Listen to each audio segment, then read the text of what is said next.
Racist police point gun at federal judge and the bitter end of police. When a police officer thinks he is the law, he's wrong. Dead wrong. Before we dive into this story, be sure to subscribe and let me know in the comments where you're watching from. It was the afternoon of June 17th in the scorching suburbs of Clayton County, Georgia. Hot winds threaded through the rows of tall pines, and the cicadas screamed like a warning of an incoming storm. And the truth was, the storm didn't come from the sky. It came from a man. "Get on your knees!" The sharp shout burst from the crackling police radio. Officer Stephen Miller, 35 years old, with 12 years on the force, stood firm in the middle of the road, Glock 19 in hand, pointed directly at the head of a middle-aged black man kneeling on the muddy gravel. "Got any last words?" he growled, savoring what he believed was the peak of his authority and control. But what he didn't expect, the man didn't flinch. Not one bit. His eyes, deep, calm, and strangely enough, almost forgiving. His name was Robert Vance, not a businessman, not a criminal, but a federal judge on the 11th Circuit Court of Appeals, the very man who had once sentenced some of the most dangerous mafiosos in the American South, a name that, when mentioned, made both attorneys and criminals tread carefully. But today, he was simply a husband, dressed in an indigo polo, khaki slacks, driving his 2008 Lincoln Town car to visit his wife's grave at Oakwood Cemetery, as he had done every year. She had passed on this very day, 5 years ago, and that car was her last keepsake. It wasn't flashy, it wasn't modern, but to Robert, it held a piece of a soul long gone. No sirens, no erratic driving. He stayed exactly at the speed limit, 55 miles per hour. No lane changes, no red lights run. But what caught Miller's eye wasn't a traffic violation. It was the color of the man's skin and the car he drove. Black. Nice car. In this neighborhood, in Miller's mind, it was a kind of racial math he'd long since memorized. What Miller didn't know was that within minutes, the man he was humiliating would bring down the very system that empowered him. And the dashcam he had forgotten about would record the verdict of his career, 5:28 p.m., along a suburban stretch leading to Oakwood Cemetery. The Lincoln Town car cruised steadily at the legal speed, 55 miles per hour. No lane changes, no violations of any kind. But the reason the patrol car behind it lit up its sirens had nothing to do with the law. It was in the eyes of the officer behind the wheel. Stephen Miller glanced into the rearview mirror. He smirked. A 2008 Lincoln, black, tinted windows, premium film. In this area? Something's off, he muttered, voice low and sharp, as if he could smell guilt from a mile away. Beside him sat Ralph, 24, a rookie fresh out of the Atlanta Police Academy less than 6 months ago. His uniform still had that new pressed scent, and his eyes still carried the confusion of someone not yet hardened. "Do we have a reason to pull him over?" Ralph asked cautiously, his hand resting on a blank citation pad. Miller didn't hesitate. "Right. Failure to signal lane change. Who's gonna check?" "That guy won't dare argue." Ralph hesitated. "But the dash cam." "Dash cam doesn't catch everything if you're standing at the right angle," Miller cut him off, stepping out of the car like a predator who had just locked onto prey. The setting sun glinted off the silver badge pinned to his chest. His right hand hovered near his holster, not drawn, but close enough to intimidate. The Lincoln pulled to the shoulder. Inside, Robert Vance was already prepared. His hands were placed precisely at 10 and 2 on the steering wheel, the window lowered halfway, his gaze forward. Not afraid, not confused, but alert. "Good evening, officer. Is there a problem?" he asked, his voice calm, clear, and polite to a fault. And that precisely irritated Miller. To him, the politeness from a black man in middle-class attire was just disguised arrogance. "License and registration," he barked, ignoring the greeting altogether. Robert quietly opened his wallet, removed his license, and then reached into the glove box for the registration. Every movement was slow and deliberate. He knew one wrong move could be twisted into threatening behavior. Miller looked at the ID. Robert Vance. He squinted. The name rang a bell, but he skimmed over it like it was just another meaningless scrap of paper. "Vance, huh? What do you do to afford a car like this? Delivery gigs? Are you getting paid in cash on weekends?" He sneered, his eyes scanning Robert like they could strip him bare. Robert didn't fire back. He responded as if he were in court. "I'm a federal official. Today is my late wife's memorial. I'm on my way to Oakwood Cemetery." Ralph, standing behind Miller, heard every word. He looked at Mr. Vance, graying hair, neatly buttoned collar, a voice that carried weight, and felt instinctively that something wasn't right. But he stayed silent, because his superior was Miller, and Miller didn't like being questioned. Miller stared at Vance a few seconds longer, then chuckled with contempt. "Federal official? In this neighborhood?" He repeated it like it was the punchline to a joke. But what he didn't realize, within minutes, he would be standing in an FBI briefing room, and the man he had just tried to belittle would be addressed as "Your Honor." "Government official?" Miller repeated, dragging the words out like he was laughing in Robert Vance's face. "Sounds impressive. Where at? Doing what? Or is that just your way of laundering dirty money?" Robert Vance kept his voice calm, cold, and even. He had presided over hundreds of complex cases in nearly 30 years as a judge, but never did he imagine he'd find himself trapped in the very scenario he had heard countless witnesses describe: abuse of power, pretenses, and staged arrests. "You need a lawful reason to ask me to step out of the vehicle," he said, clearly, each word landing like a blow to the ego boiling behind the officer's eyes. Miller let out a mocking laugh, the kind of laugh someone uses when cornered, masking fear with intimidation. "A reason, huh? I smell marijuana coming from your car. Is that good enough for you?" A blatant, shameless lie. Robert didn't flinch. "I do not use illegal substances, and I do not consent to a search without a warrant." He didn't raise his voice. He didn't show fear. But that very composure was what pushed Miller to the edge. "Get out!" Miller roared. He yanked open the car door, his thick hand grabbing Robert's arm and dragging him out like throwing away a piece of trash. The metal-framed glasses slid off Robert Vance's face and hit the ground. His sleeve was pulled tight, revealing a small scar on his wrist, a scar from the days when he was a prosecutor in Alabama, once threatened by a drug dealer with a knife. But this time, he wasn't facing a criminal. He was being threatened by someone sworn to uphold the law. "Hands on the car! Spread your legs! Say another word and I'll shoot!"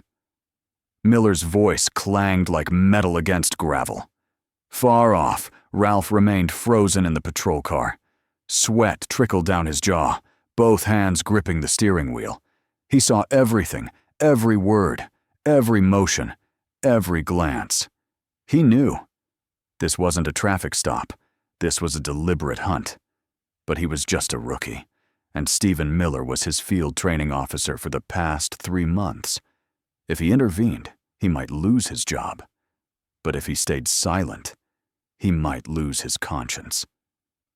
Meanwhile, Miller began frisking Robert, not to search for weapons, but to humiliate him. His fingers pressed into every pocket, every fold of fabric, so aggressively that, if recorded, his actions would be grounds for charges of misconduct and physical assault. Robert clenched his jaw, eyes closing for a few seconds. He said nothing. He had heard stories like this from the bench countless times, but never had he felt the powerlessness so directly, as if his skin were being trampled, because of its color and the confidence in his gaze. He could have shouted, "I'm a federal judge," but he didn't. He chose silence, because justice isn't built on rage, but on evidence. Miller found nothing. No drugs, no weapons, no violations. He pressed his lips together, stepped back, and in his mind, the next trap was already forming. Stephen Miller was unraveling. After more than 5 minutes of searching and finding nothing, his rage had morphed into something else. A plan he'd used before and had never been caught. Until today. "Ralph, take the right side," Miller ordered, as if setting a trap. "Stand so you block the side of the car. Ask something, anything. Just keep him distracted." Rookie Ralph stepped forward, eyes still caught between right and wrong. "Sir, are you okay?" he asked softly, his eyes never leaving the handcuffed hands of Robert Vance. On the opposite side, Miller leaned into the driver's seat, reaching into a small pouch stitched into the inner lining of his bulletproof vest, where he kept a tiny packet of white powder, believed to be cocaine, seized 2 weeks ago in an arrest, but never logged in the report. That was his insurance evidence, a one-way ticket to prison he could plant on anyone, untraceable. The packet was no bigger than 2 knuckles, wrapped in cloudy plastic. But its consequences could lock a man away for 15 years in federal prison, unless he could prove it wasn't his. Miller reached down toward the black floor mat, intending to drop the packet, an action so practiced it was nearly instinct. But he forgot one thing. The man he was trying to frame was not just anyone. He was Robert Vance, a man who had presided over thousands of federal criminal trials, overturned dozens of wrongful convictions based on a single procedural flaw. And with the rearview mirror angled 45 degrees to the left, Robert had seen it all. He didn't speak immediately. Instead, he turned his gaze toward Ralph, then locked eyes with Miller, a look no longer calm, but sharp as a blade. "Officer Miller," his voice rang out like a court summons. "I saw what you just held in your hand, that white packet. And that action, under Federal Code Title 18, Section 1512, constitutes obstruction of justice, a felony offense."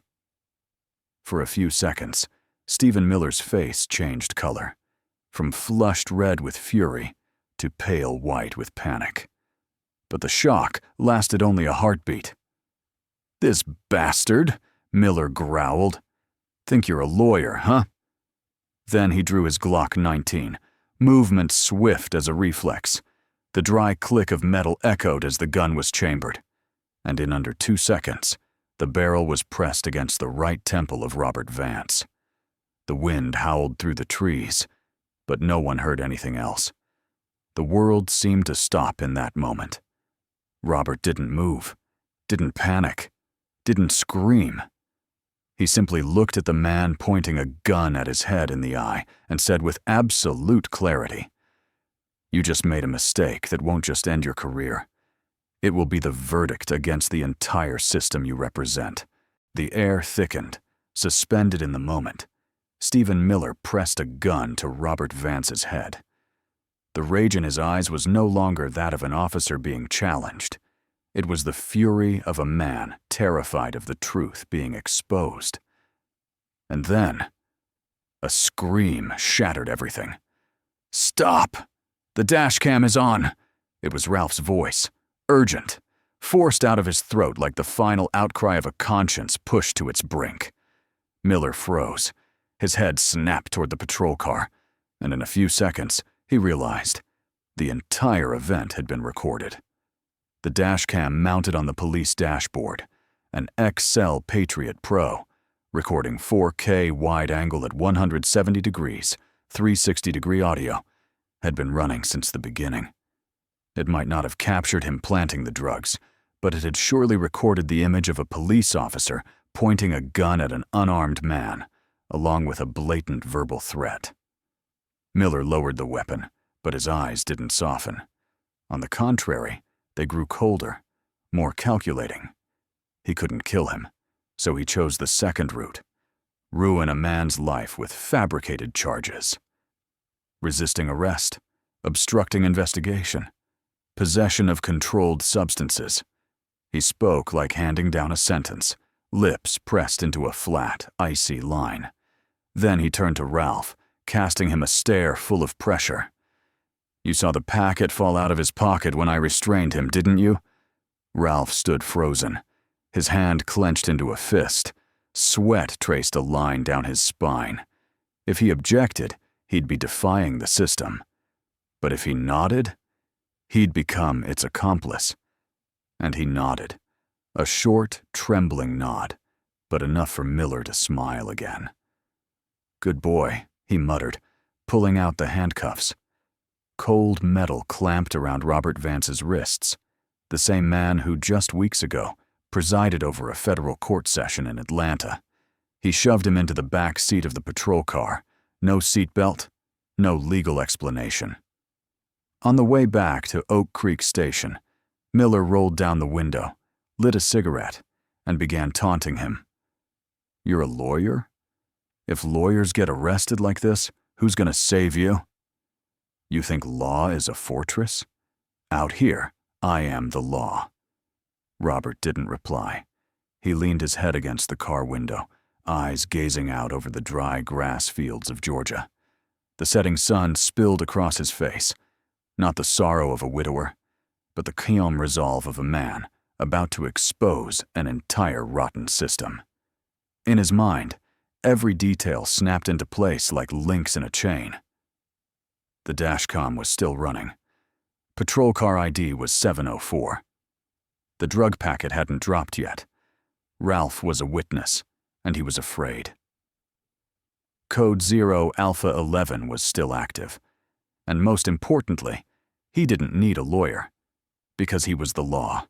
Oak Creek Township Police Station, a dusty brick building with cloudy windows, a wheezing old air conditioner, and the bitter smell of burnt coffee hanging in the air, like the stench of a long-decayed system. At the end of the hallway, behind 2 layers of steel doors, Robert Vance was thrown into a makeshift holding cell. No bed, no drinking water, just a cold metal bench and a flickering fluorescent light like a warning signal. "Call your lawyer." Stephen Miller tossed him an old phone, smirking. "Hope he's good. You're gonna need him." But Miller didn't know. The man he was trying to lock up didn't need a lawyer. He was the law. No contact list. No call to family. Robert Vance picked up the phone and dialed. 10 digits memorized over the past 11 years. Each number is a link in the justice system he helped build. The phone rang twice. A sharp, commanding voice answered, "U.S. Marshal's Office." "This is David Chen." The entire room seemed to freeze when Robert spoke. "This is Robert Vance. I am being unlawfully detained at Oak Creek Police Station, Clayton County, Georgia, requesting immediate activation. Emergency code 0-Alpha-11. A young officer nearby, just assigned last week, stared wide-eyed like he was watching a movie. "Isn't that some kind of emergency code?" he muttered. "Dude probably watches too many action flicks." Another officer laughed, sipping coffee outside. But on the other end of the line, David Chen went silent. 0-Alpha-11 was the highest-level federal emergency code, used when a federal judge is threatened, unlawfully detained, or in life-threatening danger.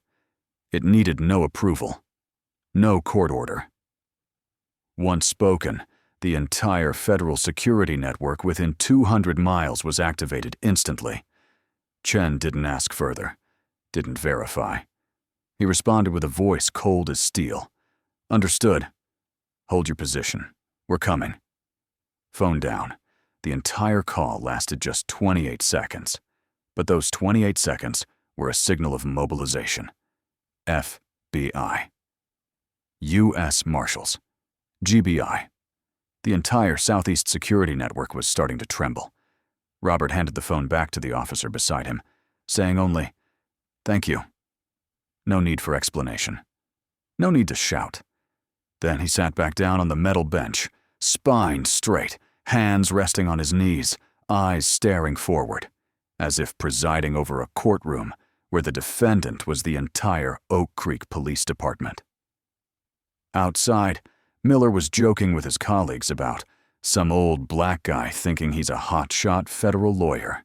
He had no idea that in just 12 minutes, the parking lot would be locked down by 12 black SUVs with sirens blazing, and the front doors of Oak Creek would be surrounded by fully armed federal agents. Exactly 12 minutes after the emergency code 0 Alpha 11 was activated, the ground around Oak Creek Police Station began to subtly tremble. 4 armored Chevrolet Suburban SUVs, 2 bulletproof Ford Expeditions, and 6 specialized black Dodge Durangos stormed into the parking lot like shadows delivering a federal verdict. No sirens, no flashing lights, only speed, precision, and deadly silence. The car doors opened in unison. More than 40 individuals stepped out, none saying a word. The U.S. Marshals led the charge, clad in tactical-grade hard armor, MICH 2000 ballistic helmets, and M4A1 rifles equipped with laser sights and shoulder cams. Behind them were FBI agents with jackets clearly labeled Federal Agent, followed by the GBI's Rapid Response Team, the Georgia Bureau of Investigation. On their uniforms, there were no flags, only law and action. The entire police station was locked down in exactly 2 minutes and 17 seconds. Front door, back door, fire escapes, rooftop access. Every exit was sealed. The parking lot became a temporary military maze. Inside his office, Station Chief Bill Hastings, 53 years old, nearly dropped his coffee when he saw the scene through the glass window. "What the hell is going on here?" he stammered, rushing out into the main lobby. No one answered, because by then, David Chen, deputy commander of the U.S. Marshals Special Operations Group, had already entered. He wore a crisp white shirt, black blazer, with his federal badge tucked under his lapel, eyes like sharpened steel, each step echoing like a drumbeat of judgment. Behind him stood an FBI agent, over 6 feet 3 inches, name tag, Agent Rothman. Chen halted in the center of the lobby, surveying the confused, disoriented Oak Creek personnel. And then, in a voice sharp as honed metal, "All Oak Creek officers, place your weapons on the table. Do not move. This is a federal investigation." The entire room fell into silence. Stephen Miller, in the next room, forging an arrest report, froze at the word federal. His hand dropped the pen. His throat dried. Sweat began to bead on his forehead. Ralph, seated behind the dispatch desk, glanced through the doorway at the armed perimeter, his heart pounding like a war drum. He knew what was supposed to be just a routine traffic stop had now escalated into a full-scale political and legal storm. Chen didn't look at Chief Hastings, didn't seek permission. He and Agent Rothman walked directly to Miller, who was trying to maintain composure. "Are you Officer Stephen Miller?" Rothman asked, his voice low but as clear as an arrest warrant. Miller swallowed hard, his lips twitching slightly. "Yes. I'm Miller." "You just arrested someone named Robert Vance, correct?" Miller struggled to keep his composure. "Yes, a disruptive suspect." But before he could finish, Chen cut him off with a voice so cold it froze the air. "The man you handcuffed, humiliated, and threatened at gunpoint is Federal Judge Robert Vance of the 11th Circuit Court of Appeals." The entire room felt like it had been drained of oxygen. That name, Robert Vance, shattered every ounce of arrogance in Miller's eyes. His knees began to tremble, his heartbeat scrambled, and more importantly, he remembered that gaze, that voice, that presence. Now he understood why that man had never shown fear. Stephen Miller stood in the center of the lobby, his legs rooted to the cold tile floor. In front of him was David Chen, whose gaze alone could make any state officer back away. Yes, I arrested him. A disruptive suspect. Miller tried to keep his voice even, but the faltering was already obvious. Chen didn't need to shout. He stepped forward, his tone low but weighty as a gavel. The man you arrested pointed a gun at and attempted to frame with planted narcotics is federal judge Robert Vance of the 11th Circuit Court of Appeals. No one spoke, not a single breath, not a single step. Every Oak Creek officer in the room turned to stone. Ralph, the one who had nervously nodded at Miller's staged accusation, eyes widened, lips dry. Chief Hastings, standing just a few feet away, turned ghostly pale. Stephen Miller looked as though his soul had been drained. His hands trembled, lips twitching as if to speak, but no sound came out. In his mind, scenes played back in slow motion. The yelling, dragging Vance from the car, the gun pressed to his head, and the mockery. "A lawyer, huh? Let's see how you survive in prison." Now, who was the one about to go to prison? At the end of the hallway, a steel door swung open. 2 FBI agents and a federal judicial officer stepped out, unlocking the cell. Inside, Robert Vance sat upright on the metal bench, hands on his knees, his gaze free of resentment. Only the calm of a man who had just watched a farcical play conclude. One of the agents bowed his head. "Sir, we're here to escort you. Are you safe?" Robert stood. His simple attire was still neat, collar unwrinkled, salt and pepper hair combed, like he had never been humiliated at all. He looked at the agent, then turned to Chen. "I'm fine. Thank you, Chen." No accusations, no shouting. That calm was the loudest slap to the faces of those who tried to disgrace him. He walked slowly out of the cell.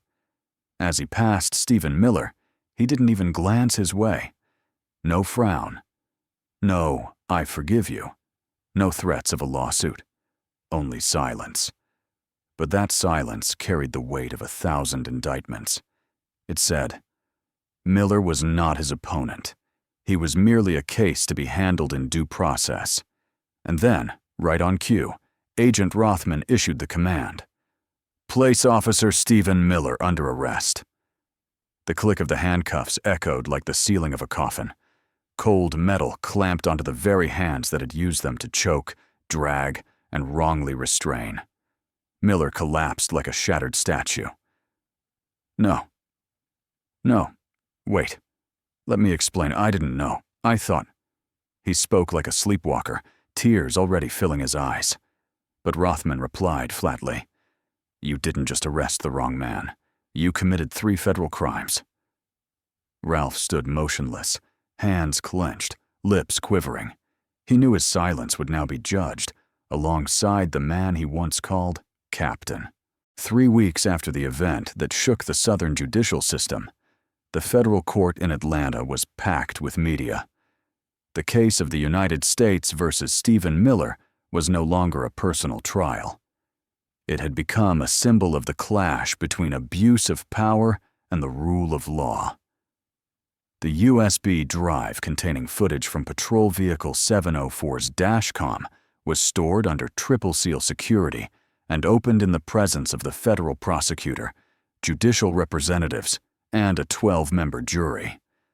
A 19-minute, 47-second video was played on the courtroom screen. Every frame was clear. Miller shouting in Robert Vance's face, "Illegal dragging and searching." And the moment a Glock was drawn and pressed against the temple of an unarmed man, no one in the courtroom turned away, because this wasn't a movie.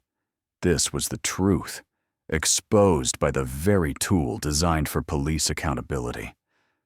Ralph, the young officer, took the witness stand, his face pale, hand slightly trembling, but his eyes steady. He admitted, remaining silent in the face of misconduct. nodding under pressure to confirm planted evidence, but ultimately choosing to do the right thing.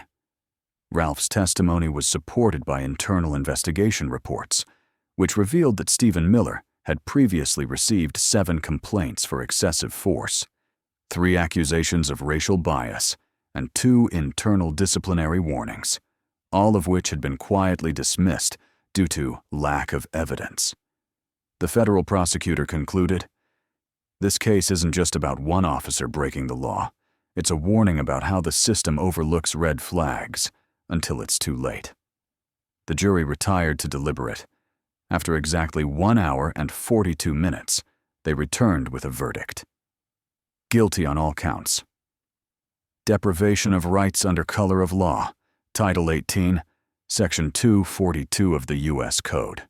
Assaulting a federal officer, Section 111. Conspiracy to obstruct justice, Section 1512. The presiding judge, not Robert Vance for the sake of impartiality, spoke during sentencing. "You did not just humiliate a man. You attacked the very justice system you swore to uphold, and that is unforgivable." Stephen Miller stood silently, offering no resistance, his face pale, lips trembling, eyes unable to meet anyone's gaze. When the sentence was handed down, 15 years in federal prison without parole, he was no longer the officer who once barked orders in the street, but a man crushed beneath the weight of his consequences. At the same time, Station Chief Bill Hastings was suspended on the spot and placed under investigation for 8 years of negligence and willful cover-up. The Oak Creek Police Department was fully dissolved. A statement from the U.S. Department of Justice was released. "We will restructure the entire law enforcement apparatus in this area. For the next 18 months, Oak Creek will be directly overseen by a federal investigative unit, bypassing state and local intermediaries." Major news outlets such as the New York Times, Washington Post, CNN, and the Atlanta Journal-Constitution ran bold headlines. "One judge, one camera, and one system overturned." As public outrage calmed and news coverage gave way to fresher headlines, some chose to return to their old lives as if nothing had ever happened. But Robert Vance was not one of them. After the trial concluded, he was offered extended leave. Many assumed he would step down from the bench, retreat in silence like so many victims once betrayed by the system. But he didn't retire. He didn't retreat. Instead, he rose and started again. Just 43 days after Miller's sentencing, Robert Vance officially launched the Sarah Vance Justice Foundation, named after his late wife, a former federal prosecutor for 12 years, who passed away from bone cancer just 1 year after Robert's appointment to the Court of Appeals. The foundation's goals were not glamorous: provide free legal counsel to victims of police abuse, fund civil litigation in states with weak justice infrastructures, train citizens in legal literacy, especially young people of color. "We cannot wait until a victim has a 0 Alpha 11 emergency code. We must help them at the very first traffic stop," he said during the inaugural press conference. Within 4 months, the foundation handled 27 lawsuits, securing preliminary victories in 18 cases, including the suspension of a senior officer in Alabama for assaulting a teenager.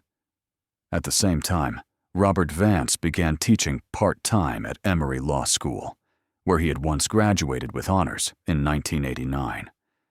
Every class began with a single sentence: "A fair verdict doesn't make, but it lays the first brick." Ralph, the young officer who had witnessed that day's events, wasn't prosecuted. He voluntarily left the force, relocated to Oregon, where he began community work and occasionally wrote blog posts about his experience. His first article was titled, "I Stayed Silent and What I Learned from It." The piece was shared over 700,000 times on Twitter, Facebook, and was cited in the Department of Justice's internal reform reports. And then, on a gentle early spring afternoon, sunlight filtered over Oakwood Memorial Cemetery.